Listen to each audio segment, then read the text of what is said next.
What's up, guys? Welcome to another Destiny 2 video today. So we'll be going over the second Bungie livestream New Ways to Play overview, and basically the essentials that you need to know that came out of the stream and whatnot. So first up, let's go over the Mercury public event that's happening. We figured out the name is called Vex Crossroads. Essentially, the steps to actually get the public event and beat it is take out the gatekeepers on each side of the space, which you can see in the gameplay. And then they said you have to get these keys and dunk them to stop the Vex from coming through their gates. After this, you must, after this, the launch pads will rotate and will allow you to travel to the islands outside of the normal patrol space. You won't be able to reach these islands unless you're doing this specific public event, which is kind of cool. Repeat essentially steps 1 and 2. When you get onto the islands, you have to take out the gatekeepers and get the keys and dunk them. Once you come back to the center, you must defeat the big Vex Gate Lord, and the way to take him down, basically you just do damage to him until he becomes immune, and then you must take down a gatekeeper, pick up the keys, the launch pads will rotate again, you must hit the launch pad and it will take you to the center of the public event, and you must slam it as you fly across, which is kind of cool.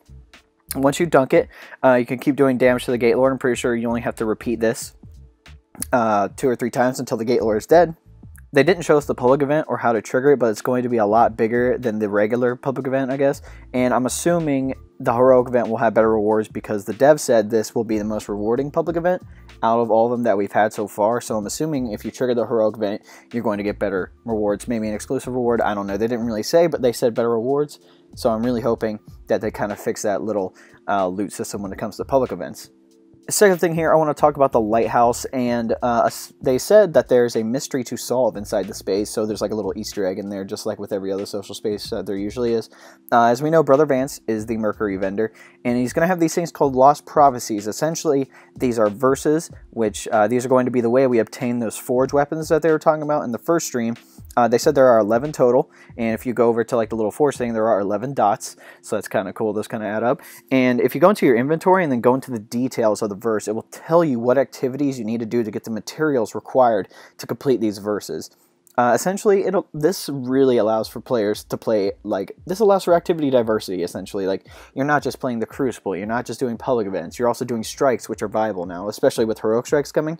Those are going to be a lot more viable. So they're making other events, lost sectors, anything like that, they're making them a little more viable when it comes to this game. Essentially, after you complete the little verse or whatnot, you take the tablet to Brother Vance to transmute it, and then you proceed to go to the forge. And the forge and the Vex weapon wall kind of go hand in hand. It's available at the end game, and since there are 11 verses, that means there will be 11 Vex weapons to obtain in the end game of Curse of Osiris. And once you've transmuted the verse, all you have to do is take it to the forge and boom, claim your weapon right there. You get a Vex themed, Osiris themed weapon, which is pretty awesome. One thing I want to talk about is story strikes. Now, I'm just going to kind of go over a list of things that I kind of heard. So the strikes obviously are an integral part of the Destiny story. They kind of help fill in places that we really don't know much about, and they're making strikes part of the Curse of Osiris story now. So 2 of the strikes, first intro to the strikes, will be in the main story mission of the campaign, and they made changes to these story strikes to tell more of a story. And once you complete the campaign, these strikes will be in a playlist, and essentially you can go in solo or with a team for these strikes. So it'll be kind of easy. So if you go in solo, it's gonna be a little easier, but if you go in the team, there's gonna be modifiers and whatnot for these story mission strikes, or story strike missions, whatever you want to call them. Also, if you didn't know, the heroic strikes are coming back in the Curse of Osiris. I said that before. And once you complete the campaign, these strikes will actually be placed in those playlists for you to play, which is kind of awesome. Lastly, I want to go over adventures and what they've done to update it. There's actually a thing, if you watch the stream, they do an adventure, and once you complete the adventure, you got a thing called the Runner Milestone. So they're making adventures more viable in the game now, which is kind of cool. They made their own milestone. From the first stream, there was a milestone node that had an adventure icon, as we saw. In the Curse of Osiris, there'll be heroic adventures for you to complete now. So instead of just having the regular adventures, you can actually go to that planet's vendor, and it'll have a legendary version of it, which is kind of cool. Allows for more rewards, and the one that we got to see is called the Up and Up.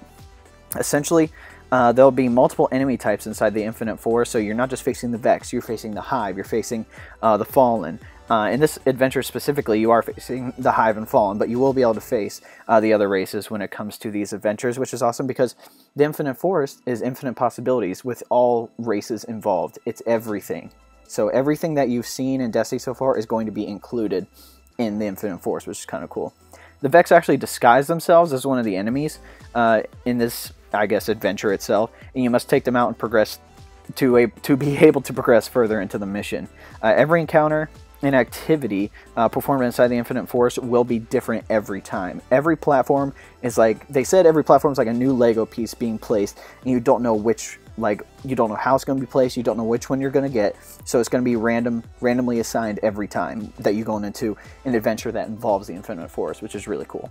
Alright guys, if you're looking for a community join, definitely go in the link below. Say join the clan. All you have to do is press on the link, request to join the clan, then me or the PS4 admin will come in and let you in. We actually just recruited like 30 people in the past like week, which is crazy. Mostly we've gotten mostly Xbox and PS4 people. We got a few PC guys, so if any of you guys are on PC, the clan that we're in is currently rank 6. We plan to do the same in Season 2 / Curse of Osiris of Destiny 2, and you will be able to hit rank 6 very easily. You'll be able to get whatever rewards that are offered for being in a clan. So if you're looking for a clan, definitely just go to the link below, request to join, we'll let you in. If you're within a smaller clan and you're like, we're not going to hit rank 6 by this time, blah blah blah, definitely just come over to the clan. We're not opposed to anybody coming in, anybody's welcome. Also comment what you guys want to see below. I'm making content for you guys, so if you want to see a weapon review, what I think about Curse of Osiris, if I think an activity can be improved or anything like that, definitely let me know in the comment section below. And the best way to support me is liking videos, subscribing to the channel, sharing videos, and turning on that notification bell if you want to be notified when I drop some new content on the channel. But anyway guys, hope you enjoyed the video. We'll catch you next time.